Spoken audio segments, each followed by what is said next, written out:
orang tua saya ingat persis, saya cuma mengatakan apa, Mama saya mau pergi, tapi saya yakin dan percaya bahwa saya pergi, nanti saya pulang pasti apa, pasti saya akan selesai yang namanya adalah sarjana. Dan teman-teman, ketika saya melakukan pamitan dengan orang tua saya, terus terang orang tua saya kedua-duanya apa, itu menangis karena melihat saya masih sangat kecil sekali. Kemudian saya sudah berani untuk apa, untuk merantau. Nah kemudian ketika saya pergi naik di atas sudah ada satu rumah, itu sudah ada ibu-ibu yang sudah tua. Kemudian saya pamitan, saya juga saya dipeluk sama mereka, saya pamitan sama mereka, namanya juga adalah Mbak saya mau pergi, doakan saya supaya saya nanti masih bisa melanjutkan sekolah lagi. Dan akhirnya saya pergi ke Bandung waktu itu merantau, teman-teman. Kemudian ketika saya merantau di Bandung, di perjalanan itu saya terus terang teman-teman, yang saya isi itu hanya apa? Itu hanya linangan air mata. Saya terus terang di perjalanan saya naik bis, saya cuma apa? Saya cuma menangis. Kenapa? Dalam hati dan pikiran saya mengatakan saya harus menangis ketika itu karena apa? Saya ingin sekali saya pergi, tapi harus apa? Harus menjadi orang yang berhasil. Dan ketika saya pergi, saya sudah memutuskan pamitan dengan orang tua saya harus apa? Saya harus bisa melanjutkan sekolah lagi. Dan saya bersyukur teman-teman, saya sebagai pelayan toko, saya hanya dikasih kesempatan waktu itu cuma 1,5 tahun. Apa yang terjadi teman-teman ketika saya melamar di salah satu toko-toko? Sama teman-teman, saya melamar waktu itu saya masih kecil sekali, umur saya mungkin berkisar sekitar 15 tahunan saya rasa ya. Saya merantau di situ. Setiap hari yang saya lakukan teman-teman, saya door to door, saya melamar ke pekerjaan apa itu di toko-toko. Saya tanya, tante di sini ada lowongan pekerjaan nggak? Tante, dia bilang apa? Oh di sini nggak ada lowongan pekerjaan. Kemudian saya pindah lagi ke toko yang sampingnya, saya bilang, tante di sini ada lowongan pekerjaan nggak? Dia bilang, di sini tidak ada lowongan pekerjaan. Kemudian saya mencoba untuk melamar di pabrik-pabrik teman-teman. Di pabrik-pabrik saya juga tanya, walaupun di situ sudah ada tulisan tidak ada lowongan pekerjaan, saya coba masuk teman-teman. Saya masuk ketemu sama sapam. Ya dia bilang di sini tidak ada lowongan pekerjaan. Selama saya di situ teman-teman, di Bandung selama 2 minggu, yang ada saya cuma apa? Saya cuma menangis. Saya ingat kampung halaman, saya ingat dengan orang tua, ya saya ingat dengan kakak-kakak saya, karena apa? Saya adalah anak yang terakhir. Selama 2 minggu teman-teman, yang saya keluarkan hanya apa? Hanya tangisan air mata saya.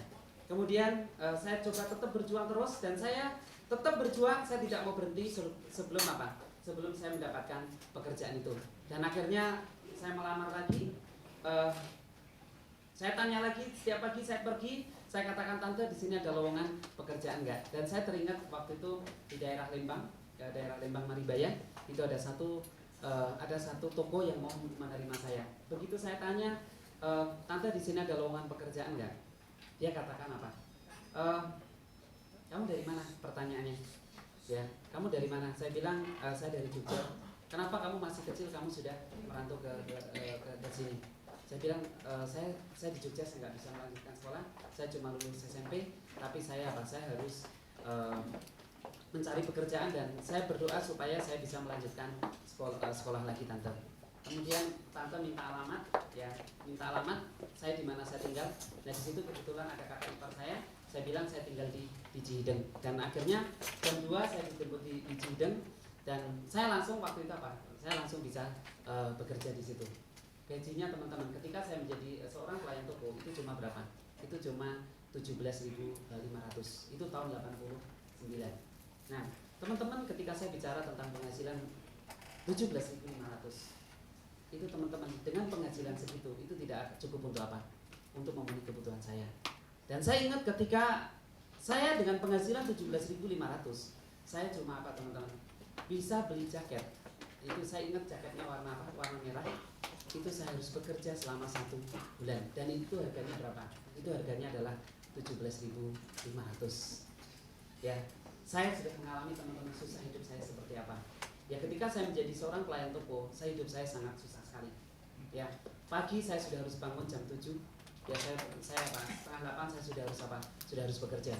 Kemudian saya selesai tutup toko itu jam 9, kadang jam 10, kadang jam 11. Tapi penghasilan saya teman-teman itu tetap seperti layaknya, belum layak saya menjadi apa? Menjadi seorang karyawan karena penghasilan saya cuma 17.500. Nah, kemudian saya berpikir dan saya berdoa kepada Tuhan, teman-teman. Ya, Tuhan, berikanlah saya kesempatan untuk bekerja di tempat lain supaya saya bisa mendapatkan apa? Masa depan yang lebih baik. Dan akhirnya teman-teman, saya mencoba untuk memberanikan diri untuk merantau ke mana? Ke Jakarta. Jadi saya pamitan sama tante dan selama 1,5 tahun teman-teman.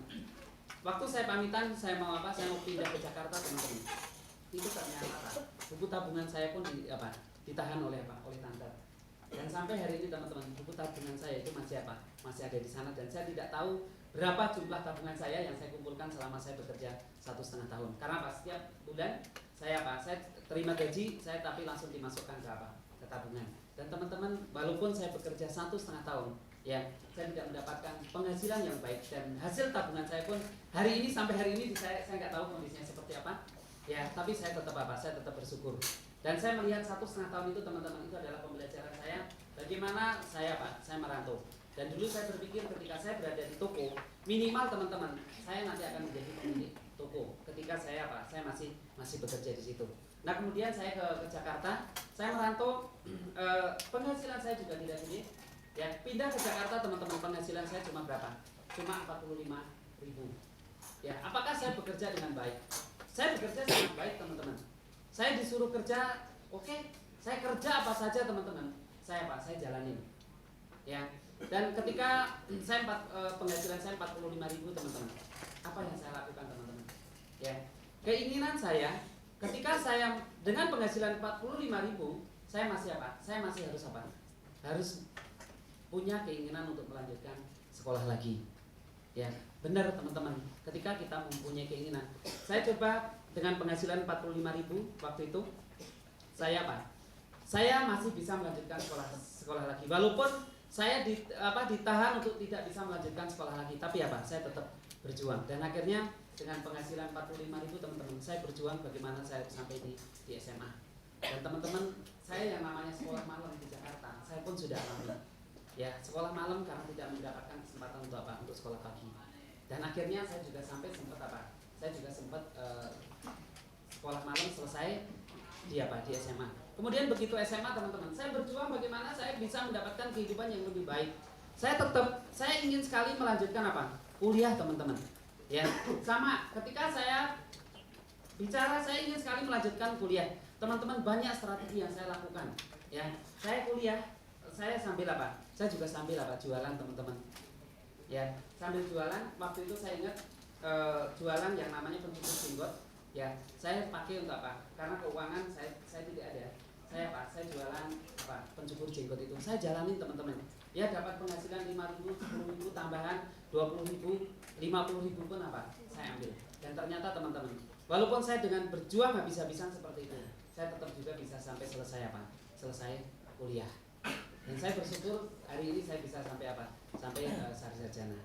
Nah, teman-teman, ketika saya menyelesaikan skripsi, ya, saya bilang ke dalam diri saya, kapan saya bisa mendapatkan penghasilan yang apa? Yang baik.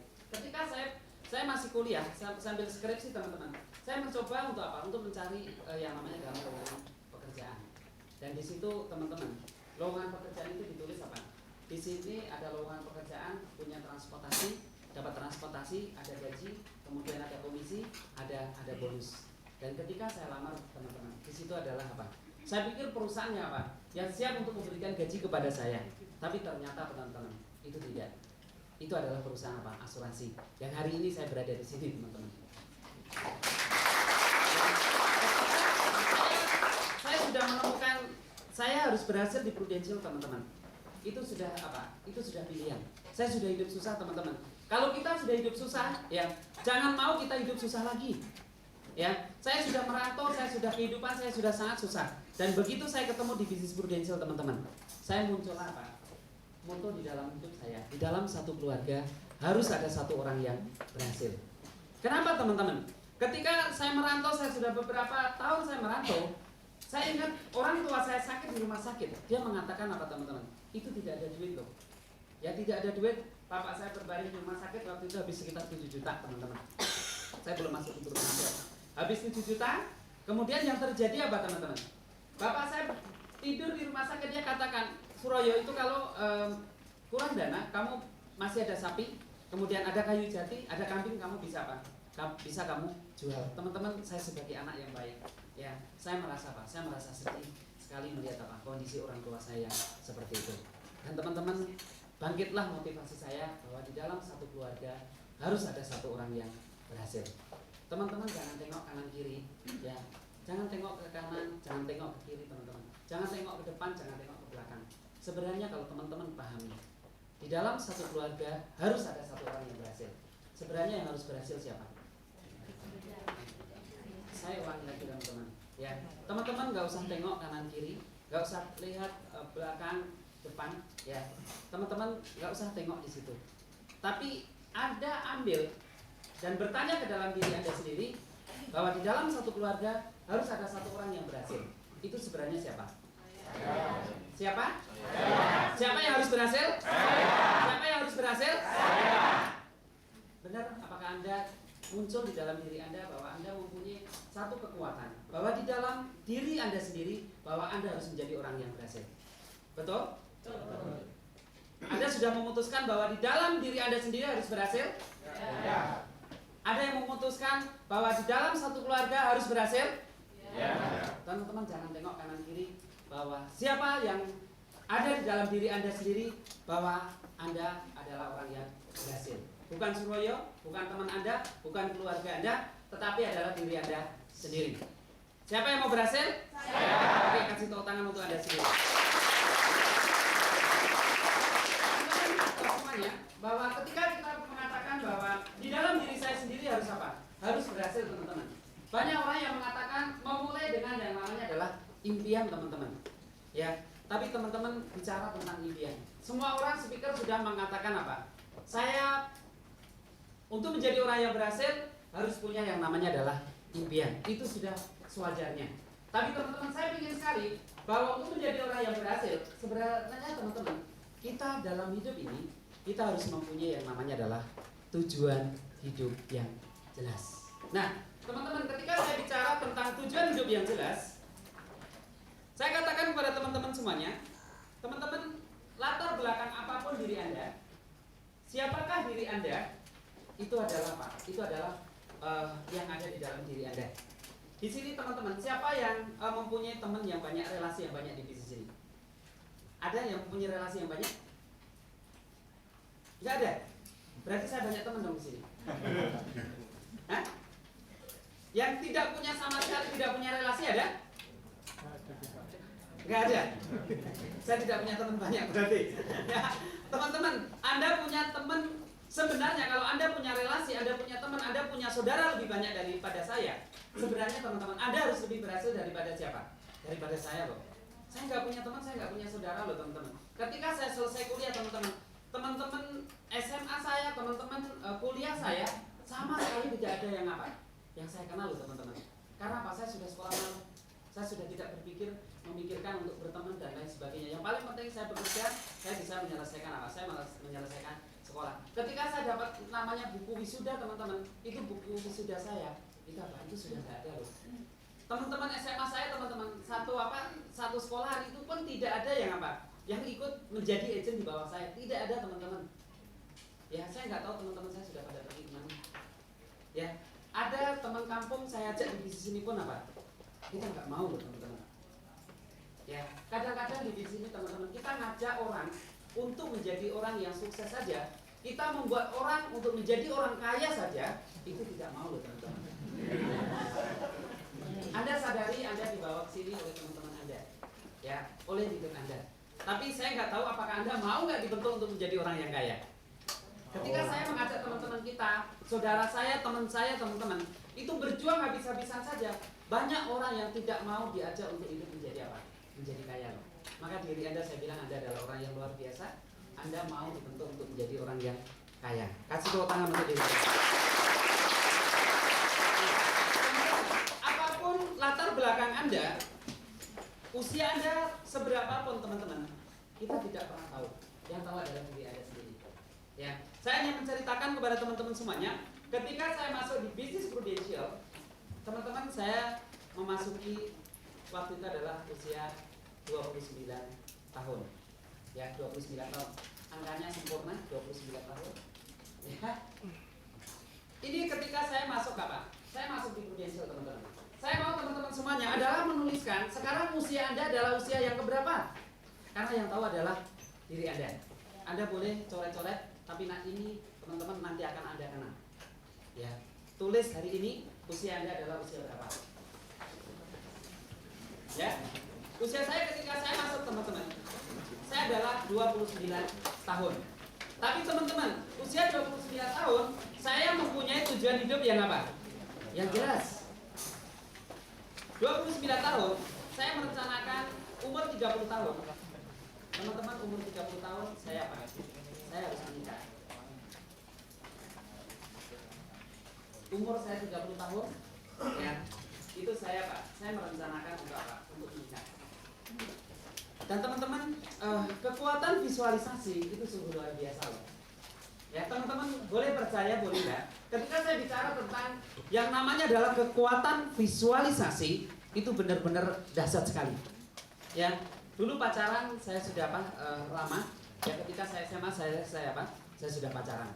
Kemudian saya mengatakan sama pacar saya bilang apa? Kalau kamu nanti mau merit sama saya akan merit di usia apa? 30 tahun. Teman-teman, saya menikah pada saat usia saya sudah berapa? 30 tahun. Dan itu teman-teman, ini adalah kekuatan visualisasi. Saya mengatakan umur 30 tahun saya menikah. Dan saya mempunyai kekuatan visualisasi. Ketika saya menikah, teman-teman, saya harus punya yang namanya apa? Saya harus punya yang namanya mobil. Teman-teman, saya berada di bisnis ini umur 29 tahun, teman-teman. Saya yang namanya motor aja, saya nggak punya, teman-teman. Kerja sih kerja, tapi sampai 29 tahun, saya ternyata motor saja, saya nggak punya, teman-teman. Maka saya bilang, teman-teman, kalau Anda hari ini sudah punya motor, apakah itu motor kakak, apakah itu motor adik, apakah itu motor orang tua Anda, saya nggak pernah tahu. Tapi Anda lebih bersyukur. Karena ketika saya berusia 29 tahun, teman-teman, saya belum punya yang namanya motor. Tapi saya punya rencana bahwa umur 30 tahun, teman-teman, saya menikah, kemudian saya harus apa? Saya harus punya yang namanya adalah mobil. Dan umur 30 tahun, teman-teman, saya harus punya yang namanya apa? Rumah. Teman-teman, umur 29 sampai 30 tahun. Hanya perlu dalam waktu satu tahun. Ya, 1 tahun, teman-teman.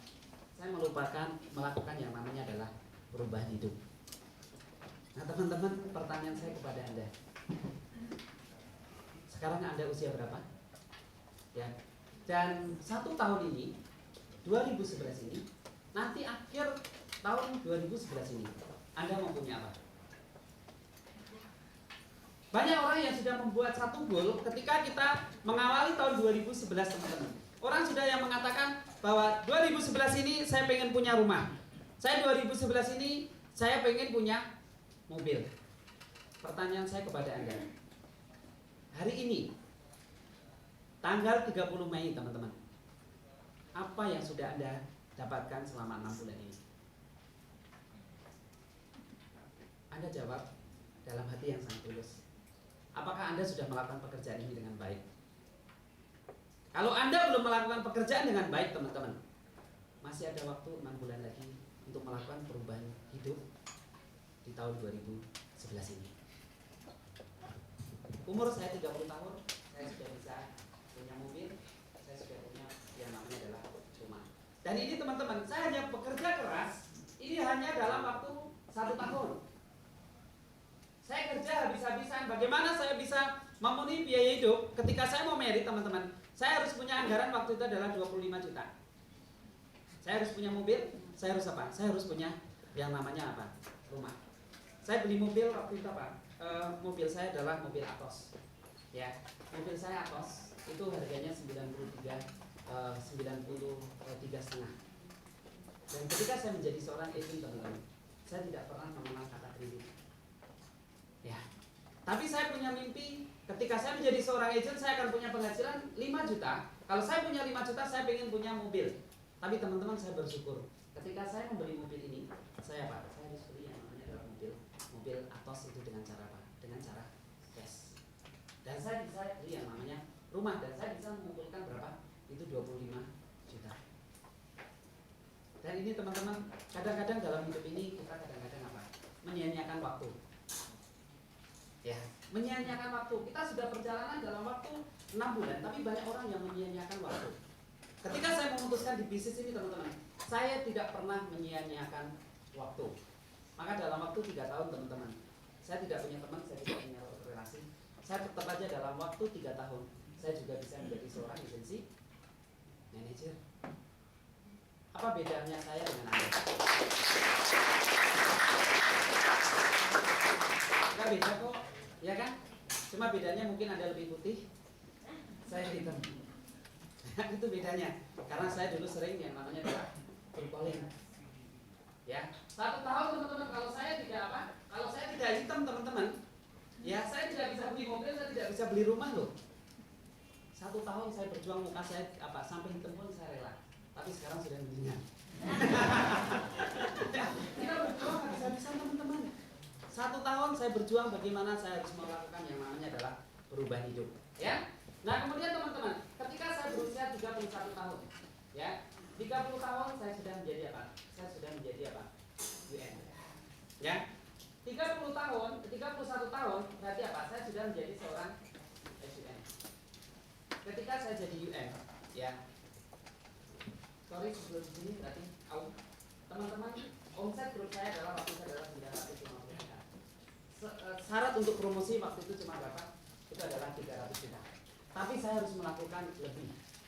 Saya harus mendapatkan di promosi juga harus apa? Harus lebih. Teman-teman, jangan melakukan satu promosi yang cuma apa? Yang cuma pas-pasan.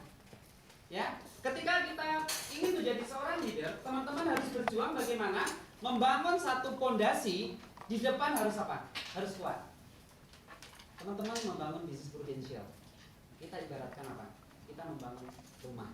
Kalau kita merencanakan rumah tingkat kita atau gedung tingkat kita, itu